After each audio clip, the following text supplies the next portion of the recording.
안녕하십니까. 공인중개사 포럼 교수 김영재입니다. 오늘도 여러분과 함께 유익한 시간을 갖도록 하겠습니다. 이제 코로나도 거리두기도 해제되고 본격적으로 중개활동할 시기입니다. 그러면 오늘의 제목은 무엇일까요? 이런 제목을 정했습니다. 부동산 중개업 이왕할 거면 돈 버는 중개사가 되라. 부동산 중개업 이왕할 거면 돈 버는 중개사가 되라입니다. 초보 중개사들이 볼 때는 돈 버는 개업 소속 공인중개사가 부럽습니다. 하지만 자세히 들여다보면 돈 버는 중개사들은 다른 중개사들과 차별화가 뚜렷합니다. 그 차별화는 무엇일까요? 오늘은 7가지 차원에서 차별화를 나타내는 돈 버는 개업 소속 공인중개사들의 특징을 살펴보기로 하겠습니다. 잠시 후에 뵙겠습니다. 감사합니다.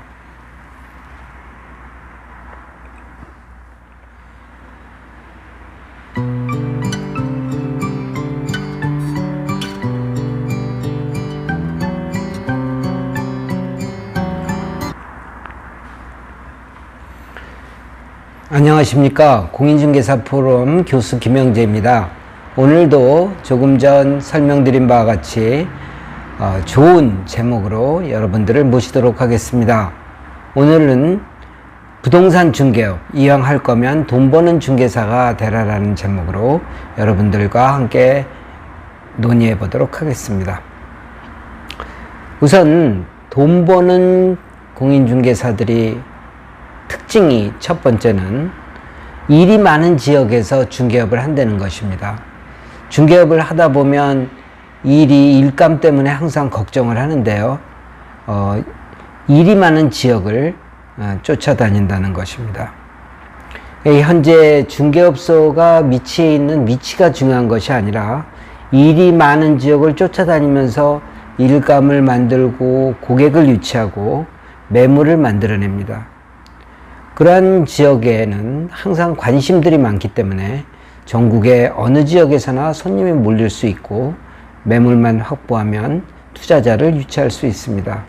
예를 들면 정부의 개발계획이나 재건축, 재개발이 확실히 추진되고 있는 지역의 부동산 물건을 다루면서 중개 건수를 늘려간다는 것입니다.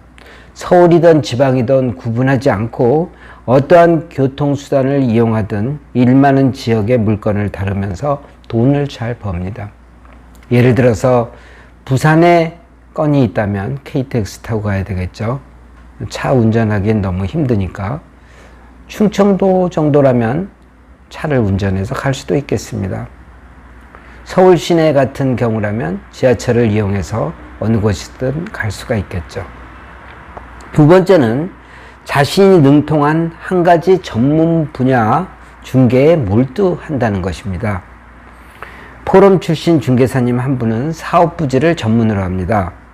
다세대, 오피스텔, 상가, 주택 부지를 전문으로 토지를 중개하는데요.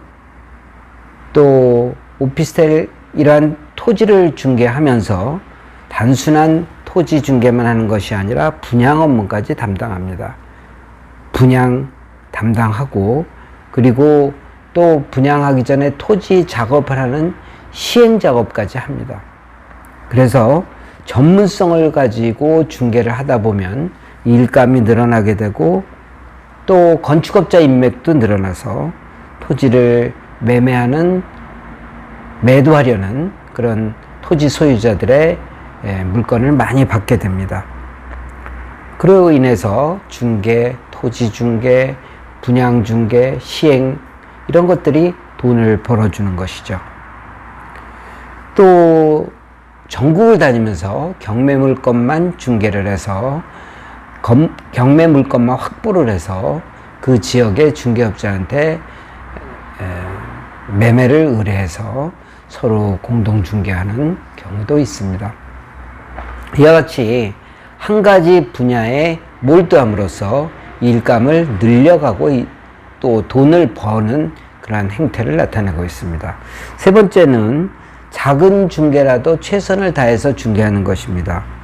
부동산 중개업을 하다 보면 우리가 그런 심리가 있습니다. 금액이 크고 중개보수가 많은 물건을 다뤄서 한번 빵 터지는 이런 생각들을 많이 하십니다. 그러나 큰 부동산 물건만을 항상 중개하고 성사시키기는 쉽지가 않죠. 늘 그렇게 많은 것은 아닙니다. 우리가 때문에 작은 중개나 큰 중개나 중개 과정은 똑같습니다. 그래서 작은 중개를 하면서도 큰 중개를 하듯이 최선을 다한다면 큰 중개 물건이 생기기 마련입니다. 잔돈푼 중개 수수료에 익숙해져야 큰 중개 보수에도 당황하지 않고 중개하는 일에 자신감 있게 추진하게 되는 것입니다. 작은 중개든 큰 중개든 늘 최선을 다하는 한결같은 태도가 부동산 중개를 통한 돈을 벌어들이기가 쉬운 것입니다. 네 번째는 자신이 선택한 전문 분야의 중개업자 인맥 관리를 철저히 한다는 것입니다. 부동산 중개 전문 분야가 전문화될수록 그 분야에 유능한 중개업자들이 존재하기 마련입니다. 예를 들면 건물 중개 분야에 유능한 중개업자들이 인맥이 원활하면 좋은 건물이 있으면 팔 데가 생기죠. 매수자가 있다는 뜻입니다. 좋은 고객이 있으면 매도자를, 물건을 확보할 수 있다는 겁니다. 인맥 때문에 이런 것들이 원활하게 되기 시작하면 동료업자들이 일감을 만들어줍니다. 매수자가 없으면 매수자를 만들어주고, 매도자가 없으면, 물건이 없으면 물건을 만들어주고, 이렇게 해서 중개를 통한 돈벌이가 용이하게 형성되는 것입니다. 때문에 인맥 관리를 잘 하게 되면 일감이 계속 생겨나면서 돈벌이가 잘 될 수 있습니다. 다섯 번째는 고객을 기다리는 중개에서 방문하는 중개로 전환하는 것입니다. 하루 종일 우리가 중개업소에 기다리고 있으면 많을 때는 3명, 5명도 오지만 안 올 때도 많습니다. 이렇게 기다리는 중개는 별 의미가 없습니다. 더구나 중개업소가 계속 늘어나기 때문에 기다리는 중개를 하다가는 조만간 문을 닫을지도 모릅니다. 그러나 우리가 방문하는 중개를 한다면 매수자를 방문해서 매수자가 원하는 시간에, 매수자가 원하는 장소에서 만남으로써 매수자를 확보할 수 있는 기회가 주어집니다. 또 매도자가 바빠서 중개업소에 못 오는 상황에서 매도자를 방문해서 매물을 확보할 수 있습니다. 이러한 과정을 통해서 매수자와 매도자의 물건과 의뢰가 늘어난다면 당연히 돈 버는 중개사가 될 수 있습니다. 그리고 계약 성사율이 좀 더 높아질 수 있습니다. 찾아가는 중개, 기다리는 중개보다는 찾아가는 중개가 절실히 요구되는 시점입니다. 바로 찾아가는 중개가 돈벌이의 수단이 되는 것입니다. 여섯째, 자신의 독점 마케팅 수단이 존재합니다. 마케팅이라는 것은 컴퓨터를 잘하는 것하고는 조금 상황이 다른 것으로 해석되는데요. 컴퓨터를 잘하는 것은 마케팅을 잘한다고 할 수 없습니다. 컴퓨터를 못해도 마케팅에 대한 마인드가 있으면은 충분한 돈벌이가 되는 것입니다. 예를 들어서 뭐 네이버 광고를 아주 탁월하게 잘한다든지, 직방 광고를 잘한다든지, 유튜브나 또 블로그나 카페나 이런 것들을 잘하거나 홈페이지를 잘 관리한다면 특징적인 어떤 사이트가 하나는 있어야 그 사이트를 통해서 수입을 만들어내는 것입니다. 대부분의 부동산은 보면 이거저거 찌적찌적 하면서 뭐 똑바른 사이트가 하나 없는 게 대부분입니다. 때문에 돈 버는 중개사들은 하나만 제대로 관리합니다. 이것저것 하는 그런 행태를 보이지 않습니다. 때문에 자신의 독점 마케팅 수단을 만들어 내는 것이 바로 돈벌이를 늘리는 그런 수단이 되는 것입니다. 마지막으로 7제는요. 국토종합개발계획이나 도시계획, GTS 광역철도계획 등 정부 계획 등을 세부적으로 검토해야 됩니다. 우리가 예산이 배정된 정부 개발 계획은 이미 국회를 통과하고 정부 예산으로 확보가 됐기 때문에 다소 1, 2년 늦어질지는 모르지만 정부 계획은 차질 없이 추진되는 것이 확실합니다. 때문에 그런 것들이 국토종합개발계획이나 시도에서 수립하는 도시기본계획이나 또 지자체에서 집행하는 그런 계획들을 주의 깊이 살펴봐야 됩니다. 시군구청 홈페이지, 시도 홈페이지, 국토부 홈페이지 등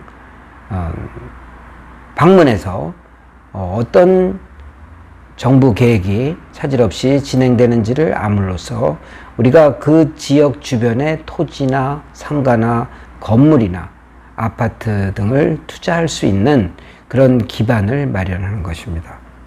그러한 곳에 내 투자자들을 유치하고 경우에 따라서는 우리 지인들도 또 유치시킬 수 있을 것입니다. 중개업을 한다면 그런 정보들을 공개된 정보를 활용해서 투자자를 유치하는 것이 중개 보수, 중개 컨설팅 비용을 늘려가는 방법일 것입니다. 그래서 이러한 방법을 통해서 많은 개업 소속 공인중개사들이 돈을 벌고 있는 것입니다. 여러분들이 생각하는 단순한 중개업소에 앉아서 오는 손님 받아서 그 오는 손님한테 잘 설득해서 계약을 한 건, 두 건 늘리는 이런 시대는 지났습니다. 이제는 돈 버는 사람들의, 돈 잘 버는 개업 소속 공인중개사들을 잘 관찰해보고 그 좋은 점을 내 것으로 만드는 작업이 필요합니다. 다시 한번 정리하면 일이 많은 지역에서 중개업을 하셔야 됩니다. 두 번째는 한 가지 능통한 전문 분야의 중개에 몰두해야 됩니다. 세 번째는 작은 중개라도 최선을 다해서 중개해야 됩니다. 네 번째는 자신의 선택한 전문 분야의 중개업자와 인맥 관리를 철저히 해야 됩니다. 다섯 번째는 고객을 기다리는 중개에서 방문하는 중개로 전환해야 됩니다. 여섯 번째는 자신의 독점 마케팅 수단이 존재해야 됩니다. 일곱 번째는 국토종합개발계획이나 도시기본계획, GTX 광역철도 계획 등 정부 계획을 세부적으로 검토해야 됩니다. 이렇게 한다면 여러분들은 돈 버는 중개사가 될 수 있습니다. 창업을 해야만, 취업을 해야만 돈을 버는 것이 아닙니다. 우리가 창업을 하더라도, 취업을 하더라도, 개업공인중개사를 활동하더라도, 소속공인중개사로 활동하더라도 어떤 분야가 됐든 자기가 중심을 잡고 중개업을 해나가고 어떤 원칙만 지킨다면 여러분들은 돈 버는 공인중개사가 될 수 있을 것입니다. 화이팅입니다. 성공하십시오. 다음에는 더 좋은 제목으로 강의를 모시도록 하겠습니다. 건강관리 잘하시고 무더운 여름에 성공, 하루하루 성공해 나가시기 바랍니다. 감사합니다. 처음부터 끝까지 경청해 주신 여러분들에게 감사의 말씀 드리면서 이만 마치겠습니다. 수고 많으셨습니다.